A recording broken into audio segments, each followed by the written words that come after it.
ವೀಕ್ಷಕರೇ ನಮಸ್ಕಾರ. Live Haveri YouTube ಚಾನೆಲ್ಗೆ ಸ್ವಾಗತ.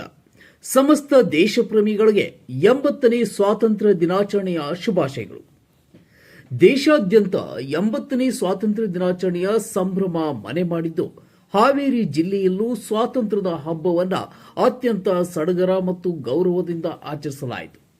ಹಾವೇರಿ ನಗರದ ದಿವಂಗತ ಹೊಸಮನಿ ಸಿದ್ದಪ್ಪ ಜಿಲ್ಲಾ ಕ್ರೀಡಾಂಗಣದಲ್ಲಿ ಜಿಲ್ಲಾಡಳಿತದ ವತಿಯಿಂದ ಆಯೋಜಿಸಲಾಗಿದ್ದ ಸ್ವಾತಂತ್ರ್ಯ ದಿನಾಚರಣೆ ಕಾರ್ಯಕ್ರಮದಲ್ಲಿ ಸಕ್ಕರೆ ಮತ್ತು ಜವಳಿ ಖಾತೆ ಸಚಿವರಾದ ರುದ್ರಪ್ಪ ಲಮಾಡಿಯವರು ಭಾಗವಹಿಸಿ ಕಾರ್ಯಕ್ರಮಕ್ಕೆ ಚಾಲನೆ ನೀಡಿದರು. ಕಾರ್ಯಕ್ರಮದ ಆರಂಭದಲ್ಲಿ ರಾಷ್ಟ್ರಪಿತ ಮಹಾತ್ಮ ಗಾಂಧೀಜಿಯವರ ಭಾವಚಿತ್ರಕ್ಕೆ ಪುಷ್ಪ ನಮನ ಸಲ್ಲಿಸಿದ ಸಚಿವ ರುದ್ರಪ್ಪ ಲಮಾಡಿಯವರು ದೇಶಕ್ಕಾಗಿ ತಮ್ಮ ಪ್ರಾಣ ತ್ಯಾಗ ಮಾಡಿದ ಸ್ವಾತಂತ್ರ್ಯ ಹೋರಾಟಗಾರರನ್ನ ಸ್ಮರಿಸಿದರು. ಬಳಿಕ ಜಿಲ್ಲಾ ಕ್ರೀಡಾಂಗಣದಲ್ಲಿ ರಾಷ್ಟ್ರಧ್ವಜಾರೋಹಣ ನೆರವೇರಿಸಿದ ಸಚಿವರು ರಾಷ್ಟ್ರಧ್ವಜಕ್ಕೆ ಗೌರವ ಸಲ್ಲಿಸಿ ಸ್ವಾತಂತ್ರ್ಯದ ಅಮೂಲ್ಯ ಸಂದೇಶವನ್ನ ಜನರಿಗೆ ತಲುಪಿಸಿದರು.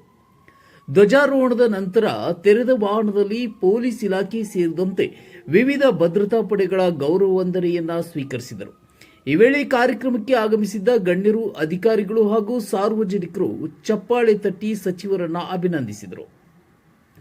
ಕಾರ್ಯಕ್ರಮದ ಪ್ರಮುಖ ಆಕರ್ಷಣೆಯಾಗಿ ಪೊಲೀಸ್ ಸಿಬ್ಬಂದಿ ಹಾಗೂ ವಿವಿಧ ಶಾಲೆಗಳ ವಿದ್ಯಾರ್ಥಿಗಳು ಶಿಸ್ತುಬದ್ಧವಾಗಿ ಪಥಸಂಚಲನ ನಡೆಸಿದರು. ರಾಷ್ಟ್ರಧ್ವಜ ಹಿಡಿದು ಹೆಜ್ಜೆ ಹಾಕಿದ ವಿದ್ಯಾರ್ಥಿಗಳ ಪಥಸಂಚಲನ ಎಲ್ಲರ ಗಮನ ಸೆಳೆಯಿತು.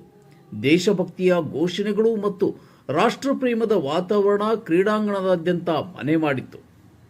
ಜಿಲ್ಲೆಯ ವಿವಿಧ ಶಾಲಾ ಕಾಲೇಜುಗಳ ವಿದ್ಯಾರ್ಥಿಗಳು ದೇಶಭಕ್ತಿ ಗೀತೆಗಳು, ಸಾಂಸ್ಕೃತಿಕ ಕಾರ್ಯಕ್ರಮಗಳು ಹಾಗೂ ಕಲಾತ್ಮಕ ಪ್ರದರ್ಶನಗಳ ಮೂಲಕ ಸ್ವಾತಂತ್ರ್ಯ ದಿನಾಚರಣೆಯ ಮಹತ್ವವನ್ನು ಸಾರಿದರು.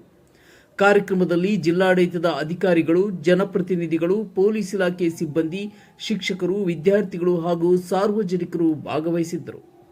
ಒಟ್ಟಾರೆಯಾಗಿ ಹಾವೇರಿ ಜಿಲ್ಲೆಯಲ್ಲಿ 80ನೇ ಸ್ವಾತಂತ್ರ್ಯ ದಿನಾಚರಣೆಯನ್ನ ಅತ್ಯಂತ ವಿಜೃಂಭಣೆಯಿಂದ ಆಚರಿಸಲಾಗಿದ್ದು, ದೇಶಭಕ್ತಿ ಮತ್ತು ರಾಷ್ಟ್ರ ಪ್ರೇಮದ ಸಂದೇಶವನ್ನ ಜನ ಮನಗಳಿಗೆ ತಲುಪಿಸುವಲ್ಲಿ ಈ ಕಾರ್ಯಕ್ರಮ ಯಶಸ್ವಿಯಾಯಿತು.